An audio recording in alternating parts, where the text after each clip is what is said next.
इस देश में सिर्फ एक साल चुनाव टाल दिया गया होता तो कोरोना का यह विकराल रूप देखने को नहीं मिलता।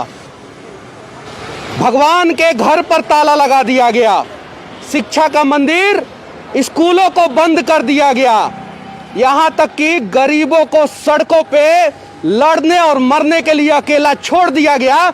लेकिन लाखों लोगों के भीड़ में चुनाव प्रचार चालू रहा। दुर्भाग्य है इस देश का कि भारत के भ्रष्ट नेताओं ने और गलत नीति और नियत वाले नेताओं ने इस देश को जो है कोरोना की आग में दूसरी बार ढकेल दिया।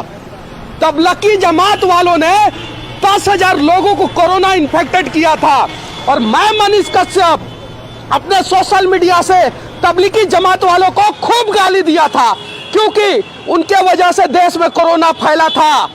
आज जो है भारत के गंदे नेता जो अपना चुनाव की रोटी सेकने के लिए प्रचार कर रहे हैं और जिनके वजह से लाखों नहीं करोड़ों लोग जो है आज कोरोना से पीड़ित हो गए, उनका क्या? ये एक विद्युत सौदागरी है जो पटना का सबसे बड़ा विद्युत सौदागरी है। यहाँ पे इतना भीड़ नहीं रहता है, लेकिन आजकल जो है यहाँ पे बहुत भीड़ रह रहा है। और ये स्थिति जो है सिर्फ पटना की नहीं है, इस देश के सभी राज्यों की यही स्थिति है। और कोरोना का सेकेंड वेव क्यों आया मैं बता रहा हूँ। इस देश में 5 राज्य में चुनाव है, 5 में से पुडुचेरी छोड़ के बाकी सारे राज्य जो है बड़े राज्य हैं। पश्चिम बंगाल की जनसंख्या 12 करोड़, असम की जनसंख्या 6 करोड़, केरल की जनसंख्या 6 करोड़, तमिलनाडु की जनसंख्या 10 करोड़। इस देश का लगभग 25% लोग जो है इन राज्यों से प्रत्यक्ष और अप्रत्यक्ष रूप से जुड़े हैं। अगर 6 महीना के लिए इन राज्यों का चुनाव टाल दिया गया रहता और 6 महीना के लिए बिहार का चुनाव टाल दिया गया रहता तो आज गरीब जो है ना फिर मरने के लिए मजबूर नहीं हुआ होता। लेकिन सवाल किया जाए तो किससे किया जाए? अगर सवाल वर्तमान सरकार से करेंगे तो वर्तमान सरकार कहेगी कि तुम देशद्रोही हो, पाकिस्तान चले जाओ। तो यही मनीष कश्यप तुमसे सवाल करता है कि 2017 में लाल चौक पे मैं जाके तिरंगा फहराया था और मेरा बाप जो है फौज में है, मुझे देशद्रोही मत कहना। मैं देशभक्त हूँ, अंधभक्त नहीं। और देशभक्त होने के नाते मेरा फर्ज बनता है कि गलत चीजों के खिलाफ मैं आवाज उठाऊं और सवाल करूं। आज शमशान घाट में भीड़ लगा हुआ है, उसके लिए दोषी कौन है? कल तो दोषी तबलीगी जमात था, आज कौन दोषी है? सवाल ये पूछना पड़ेगा। पश्चिम बंगाल में ममता बनर्जी को भी कोई समस्या नहीं होता है चुनाव के लिए और नरेंद्र मोदी को भी कोई समस्या नहीं होता है चुनाव के लिए। बिहार में तेजस्वी यादव को कोई समस्या नहीं होता है चुनाव के लिए और नीतीश कुमार को कोई समस्या नहीं होता है चुनाव के लिए। समस्या इन गरीब लोगों को होता है, इन भोले भाले लोगों को होता है। इनका क्या? ये रिक्शा वाले ठेला वाले लोगों को होता है समस्या। इनका क्या? ये 2 रुपये का मास्क पहनने वाले, इनका क्या? इन गरीब लोगों का क्या? इनका रोजी रोटी बंद हो जाने वाला है फिर। और फिर कम से कम 3 महीना के लिए लॉकडाउन अगर कड़ा लगेगा तो जाके कोरोना कंट्रोल होगा। इस समय जो है 2 लाख लोग पर डे इन्फेक्टेड पाए जा रहे हैं, 2 लाख लोग। सरकार को बंगाल में चुनाव कराने से ज्यादा लोगों को वैक्सीन दिलवाने पे फोकस करना चाहिए था, लेकिन सरकार ने लोगों को वैक्सीन दिलवाने पे फोकस नहीं किया, लोगों को रोजी रोटी जो है बंद करने पे फोकस किया।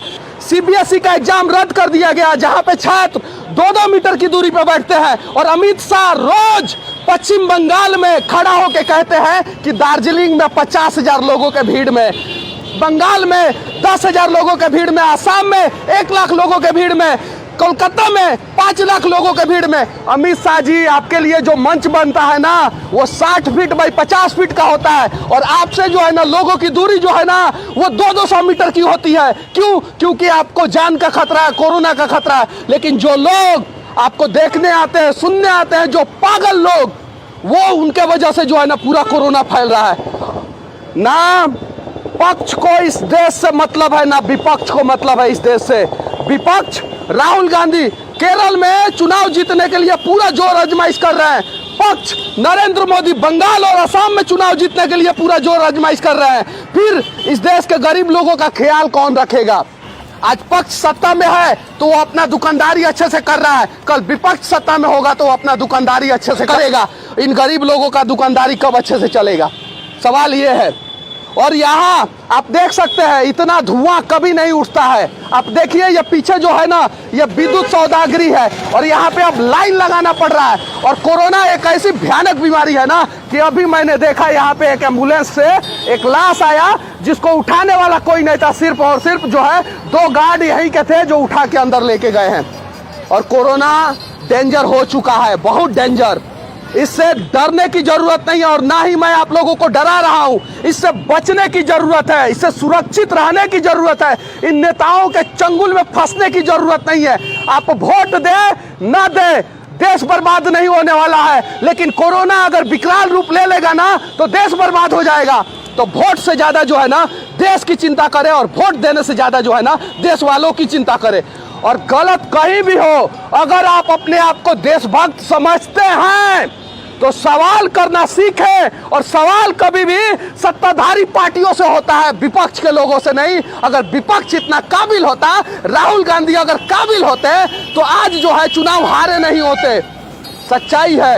ये देखिए इन लोगों को डर भी नहीं है, इन्हें पता भी नहीं है। इसका बहुत सारा कारण हो सकता है। कोरोना कितना खतरनाक बीमारी है इन्हें नहीं पता है, पहला चीज हो सकता है। दूसरा चीज इनके पास पैसा नहीं हो सकता है मास्क खरीदने का। तीसरा चीज इनको पता भी नहीं है कि अभी 2 लाख लोग जो है कोरोना से इन्फेक्टेड हो रहे हैं। फिर से कहना चाहता हूं, इस वीडियो का कहीं भी मकसद नहीं है कि देश के लोग डरे। मैं इस वीडियो को बनाया इसलिए हूं कि देश के लोगों के अंदर हिम्मत और हौसला है और इन राजनीतिक पार्टियों के चंगुल में ना फंस के कोरोना से लड़ने की व्यवस्था किया जाए। और देश के प्रधानमंत्री नरेंद्र मोदी, मैं आपसे इसलिए कह रहा हूं कि आप शीर्ष गद्दी में बैठे हैं। राहुल गांधी से यह बात नहीं कह सकता हूं चूंकि वो पप्पू है और वो विपक्ष में है। चुनाव प्रचार पे ध्यान देना बंद करें और गरीब लोगों को वैक्सीन दिलाना शुरू करें। वो भी वैक्सीन जो काबिल वैक्सीन हो, वैसा वैक्सीन नहीं जो वैक्सीन देने के बाद 4 दिन बाद जो है लोग इन्फेक्टेड हो जा रहे हैं कोरोना से। इस प्रकार से व्यवस्था किया जाए और देश के सभी लोग सुरक्षित रहें, मास्क लगाएं, सोशल डिस्टेंसिंग का ख्याल रखें और जरूरत हो तभी घर से बाहर निकले, क्योंकि कोरोना ने विकराल रूप ले लिया है। और इस देश के प्रधानमंत्री को यह बात पता था कि जब सेकेंड वेव आएगा कोरोना का तो फर्स्ट वेव से ज्यादा डेंजर होगा। फर्स्ट वेव में एक दिन में 1 लाख लोग इन्फेक्टेड होते थे, लेकिन सेकेंड वेव में 2 लाख लोग इन्फेक्टेड होना शुरू हो गए हैं। और ये सेकेंड वेव इसलिए आया है क्योंकि पश्चिम बंगाल, असम, तमिलनाडु, पांडुचेरी और केरल में चुनाव है और यहाँ पे उस राज्य से लोगों को भेजा गया जहाँ पे भाजपा और अदर पार्टियों के कार्यकर्ता हैं। जैसे बिहार से लोगों को भेजा गया बंगाल में चुनाव प्रचार करने के लिए, उत्तर प्रदेश से लोगों को भेजा गया केरल और असम में चुनाव प्रचार करने के लिए, महाराष्ट्र से, एमपी से, राजस्थान से लोगों को भेजा गया और इसलिए सेकेंड वेव जो है डेंजर हुआ है। वर्ल्ड हेल्थ ऑर्गेनाइजेशन ने कहा था कि जो देश जो है फर्स्ट वेव को कंट्रोल कर लेगा वो देश आगे निकल जाएगा। और आप जाके देखिए, रसिया ने कंट्रोल किया, कोरिया ने कंट्रोल किया, सिंगापुर ने कंट्रोल किया, ऑस्ट्रेलिया ने, न्यूजीलैंड ने कंट्रोल किया। ये छोटे छोटे देश है जिनकी कोई औकात नहीं है भारत के सामने। इन लोगों ने जब कोरोना को कंट्रोल कर लिया तो भारत के प्रधानमंत्री केवल चुनाव प्रचार करेंगे, कोरोना को कौन कंट्रोल करेगा। और हाँ, देश के अंधभक्तों, सवाल करना सीख लो, वरना एक बार हमारे दादा और परदादा अंधभक्त हुए थे तो देश गुलाम हुआ था।